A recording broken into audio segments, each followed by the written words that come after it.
বিসমিল্লাহির রহমানির রহিম। আমি মোহাম্মদ মোশাহাক মমিন। লেখাপড়া করছি ত্রিপল ই 22 বুয়েট। আগামীকাল তোমাদের স্বপ্নের ঢাকা বিশ্ববিদ্যালয়ের ভর্তি পরীক্ষা। এই শেষ মুহূর্তে তোমাদের মনে অনেক ভয় আর টেনশন কাজ করছে, যা খুবই স্বাভাবিক। কিন্তু বিশ্বাস করো, এই শেষ সময়টাতে মাথা ঠান্ডা রাখাটাই আসল গাইডলাইন। তোমাদের জন্য আজকের ভিডিওতে আমি ৩টি ধাপে পুরো গাইডলাইনটি সাজিয়েছি। প্রথম ধাপ, পরীক্ষার আগের রাত থেকে সকাল। দ্বিতীয় ধাপ, পরীক্ষা চলাকালীন সময়। আর তৃতীয় ধাপ, পরীক্ষা শেষ ও পরবর্তী করণীয়। হ্যাঁ, এই ৩টি ধাপ শুরু করার আগে আমি প্রথমে মার্কস ও সময় বন্টন নিয়ে আলোচনা করব।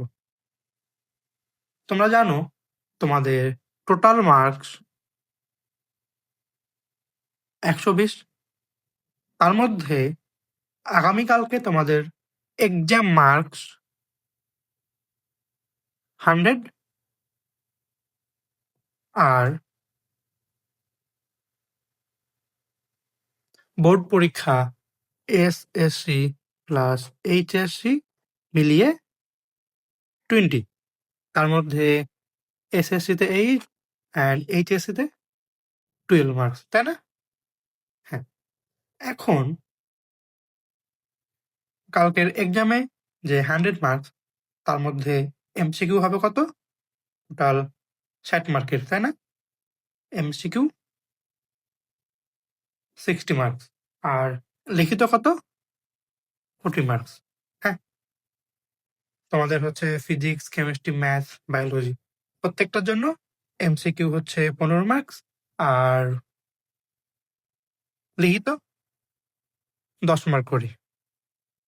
আর তোমরা হচ্ছে টোটাল টাইম পাবা 90 মিনিট। তার মধ্যে এমসিকিউর জন্য 45 আর লিখিতর জন্য 45। হ্যাঁ, তোমরা হচ্ছে আগে থেকেই একটা প্ল্যান নিয়ে পরীক্ষা রুমে যাবা। আগে কোন সাবজেক্ট দাগাবা। আমার ক্ষেত্রে এমসিকিউর জন্য একরকম প্ল্যান হবে আর লিখিতর জন্য আরেক রকম প্ল্যান হবে। প্রথমে এমসিকিউর জন্য আলোচনা করি। আমাদের টোটাল এমসিকিউ হচ্ছে 7টা আর টাইম 45 মিনিট। সো আমরা প্রতিটা এমসিকিউর জন্য তোমরা 45 সেকেন্ড করে টাইম পাবা।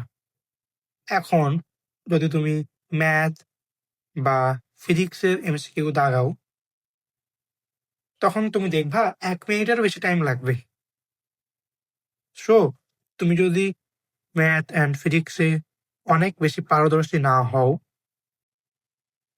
তুমি হচ্ছে মাঝপথে যখন দেখবা 15টা এমসিকিউ প্রায় 20 থেকে 25 মিনিট টাইম লেগে গেছে, তখন তুমি ঘাবড়ে যাবা। সো আমার পরামর্শ হবে, তোমরা আগে রসায়ন আর জীববিজ্ঞান এই ২টার মধ্যে যেকোনো একটা দাগাবা। তাহলে কি হবে? এখান থেকে তোমাদের টাইম সেভ হবে। কারণ প্রতিটা এমসিকিউ এ 45 সেকেন্ড টাইম লাগবে না। তার আগেও তুমি কি করতে পারবা? সলভ করতে পারবা। রসায়ন আর জীববিজ্ঞানে তোমার আ থিওরিটিক্যাল এমসিকিউ বেশি আসে। সো আগে তোমরা কি করবা? রসায়ন আর জীববিজ্ঞান দাগাবা। তারপর কি? ফিজিক্স আর ম্যাথ। লিখিত অ্যান্সার করার সময় ফিজিক্স আর ম্যাথের মধ্যে যেকোনো আগে একটা অ্যান্সার করবা। কি জন্য? ম্যাথ আর ফিজিক্সের কোয়েশ্চেনগুলা খুব সহজেই তুমি অ্যান্সার করতে পারবা। বুঝছো?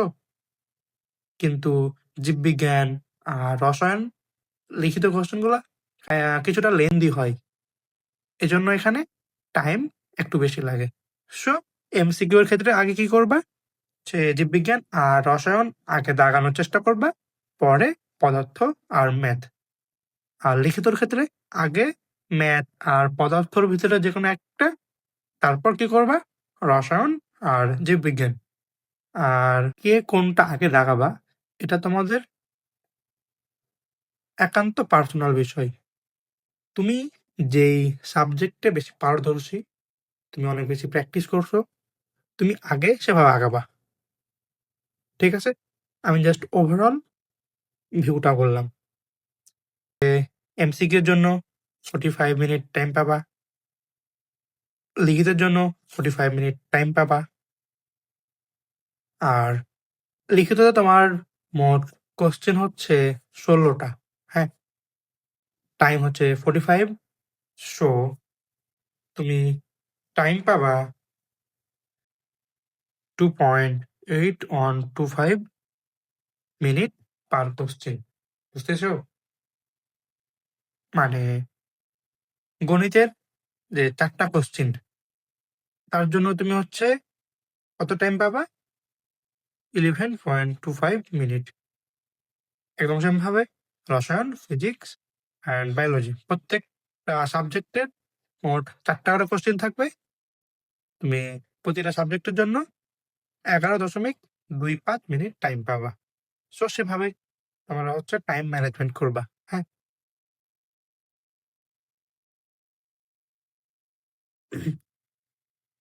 আর তুমি যে একটা পরীক্ষা দিবা, আগে থেকে তোমার স্বচ্ছ একটা ধারণা থাকা লাগবে।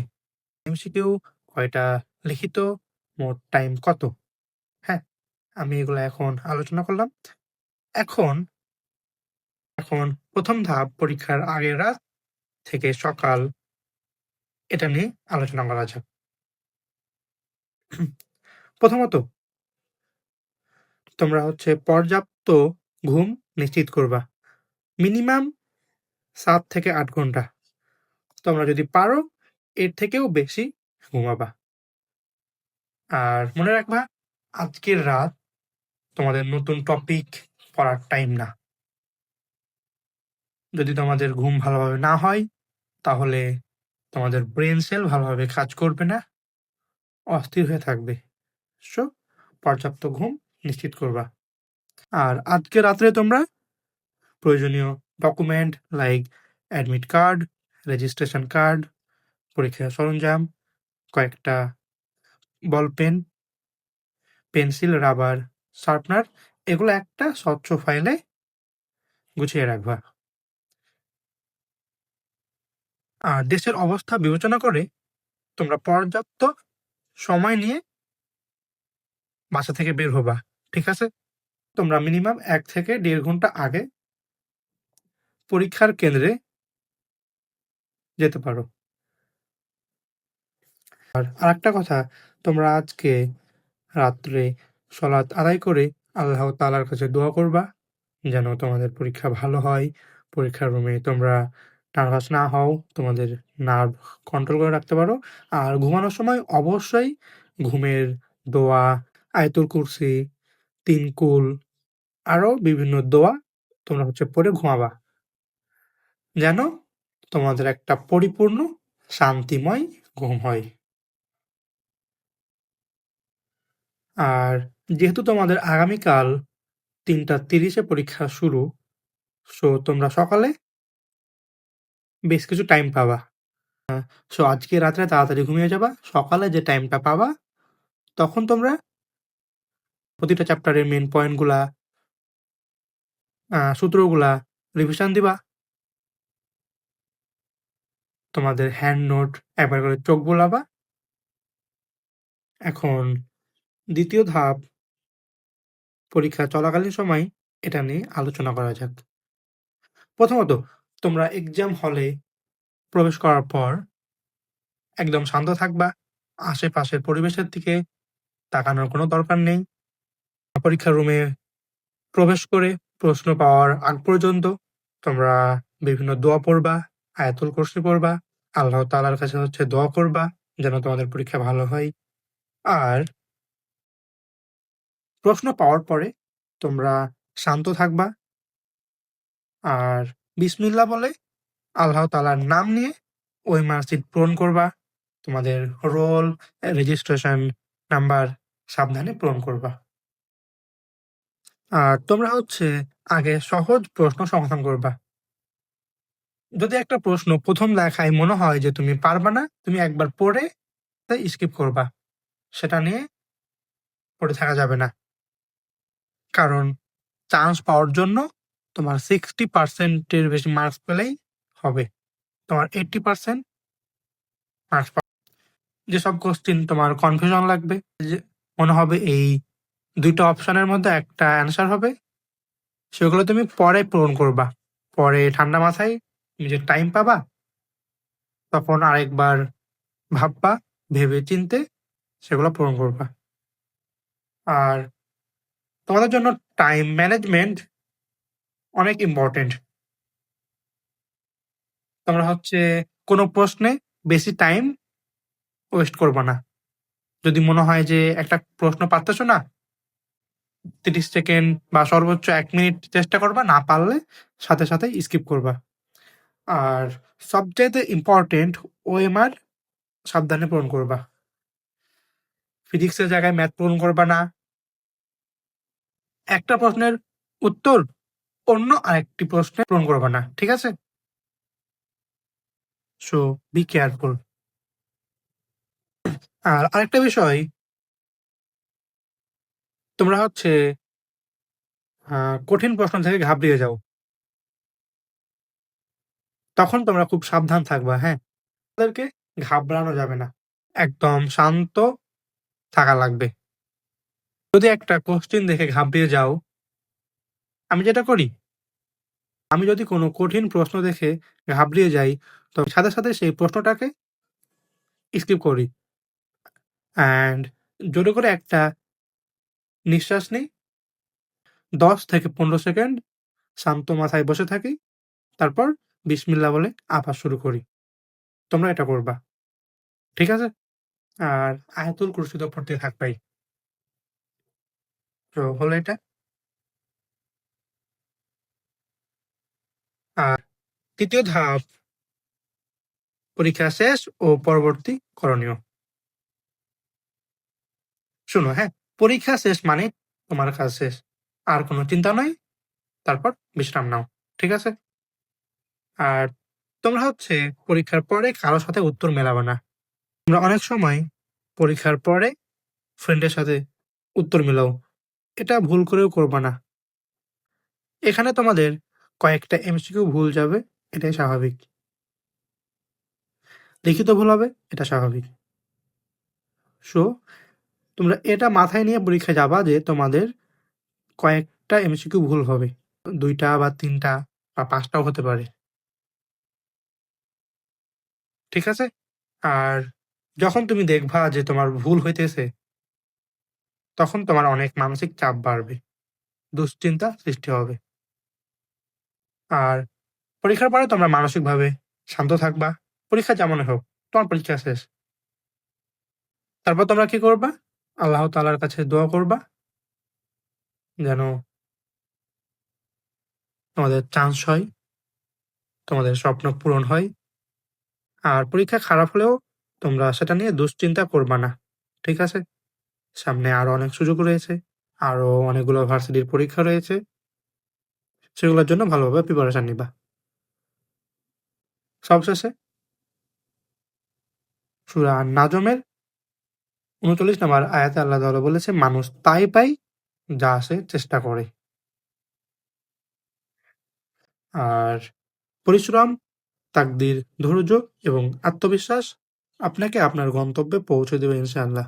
প্রথমত তোমাকে পরিশ্রম করা লাগবে। তারপর তোমার ভাগ্য, তাকদির, তাকদিরে বিশ্বাস করা লাগবে। তারপর ধৈর্য ধরা লাগবে। আর আত্মবিশ্বাসী হওয়া লাগবে। তাহলে তোমরা তোমাদের গন্তব্যে পৌঁছে যাবে ইনশাআল্লাহ। তোমাদের সবার স্বপ্ন পূরণ হোক।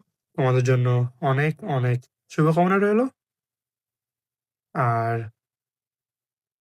এই গাইডলাইন সেশনটা যদি তোমাদের ভালো লাগে, তাহলে অবশ্যই তোমাদের ফ্রেন্ডের সাথে শেয়ার করবা। আর আমার ইউটিউব চ্যানেল, ডানদিকে নাম লিখা আছে, চলো শিখি উইথ ট্রিপল এম। এই চ্যানেলটা সাবস্ক্রাইব করো। তোমরা এখন থেকে নিয়মিত কনটেন্ট পেয়ে যাবা।